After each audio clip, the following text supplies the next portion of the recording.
Let me turn now to Paul Michael Viollis in Florida. He's a security specialist and the CEO of the Viollis Group International, a consulting company. Paul, let me begin with what Nitza Soledad Perez just told us about Dick's Sporting Goods making that announcement. And Dick's really is not alone in the private sector. We've seen companies like United Airlines, Delta, National, Hertz, Avis, on and on and on, really ending their special discounts with the NRA. Are we going to see more of this? The private sector saying enough is enough. Congress hasn't done anything, and we are going to take action on our own. Well, you know what? It's an encouraging move on their part. But, you know, Asieh, when you mentioned Dick's Sporting Goods, it's important for all of our viewers to understand that Dick's Sporting Goods, it's good that they're doing this, but they did the same thing after Sandy Hook, and then they reverted. I think it's also important to point out that, you know, Dick's Sporting Goods also found out that in the past, they had sold a weapon, not the weapon used in this incident, but had sold a weapon to this shooter in the past. So clearly they had an agenda of what they wanted to get ahead of this. So from a PR perspective, I think it was a good thing. But at the end of the day, the jury is going to be out as to what the real motivation, the real agenda is for the private sector about standing behind this.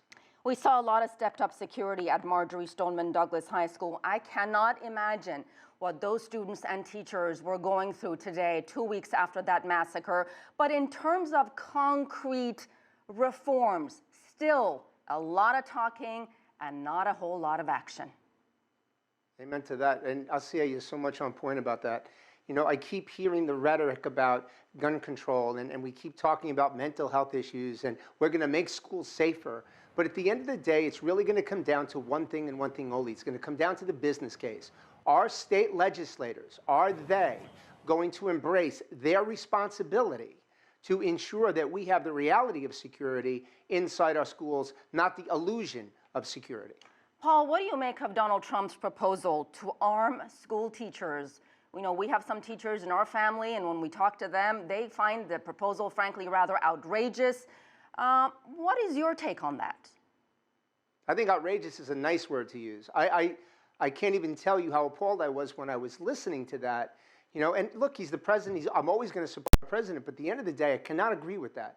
Teachers were not hired to be armed. That's all there is to it. And it's such a blanket statement, though, Asieh, when you think about it. If the government is going to condone and license and permit teachers to bear arms, they have to train them appropriately, and not this 6-hour nonsense that we have in the state of Florida. I mean, train them in close quarter shooting, and then make sure they have psychological testing to make sure that to ensure that they're prepared to exercise deadly physical force in a situation like this. Not just arbitrarily say, as the president said, you know what, I'm going to pay them some extra money and for those that want to be armed.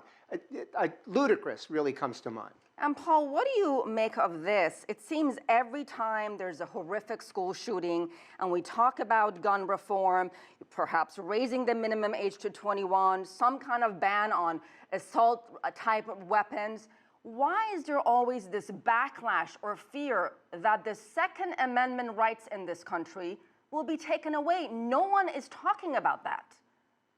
No, no one's talking about it. And you're right, Asieh. But if you think about it, and we look back over a number of different shootings in the last 10, 15 years, it's been the same thing all the time. You've got this group of people that are so frightened that they're going to lose their rights. No one's talking about that. No one has ever mentioned that that was going to be taken away. But clearly, anyone who's got a pulse should be able to understand that we have an epidemic of violence in the United States. It has grown. For the last 30 years that I've been specializing in workplace and school violence, it's grown. It continues to grow. And unfortunately, we're still looking at the same shooter. We're still looking at the same person, and we've yet to address the key part that will prevent this. And it's not putting up barbed wire fences, and it's not putting in more cops. It's understanding the warning signs and how to diffuse them preemptively before it turns into a situation like Parkland. All right. Paul Michael Viollis, thank you so much.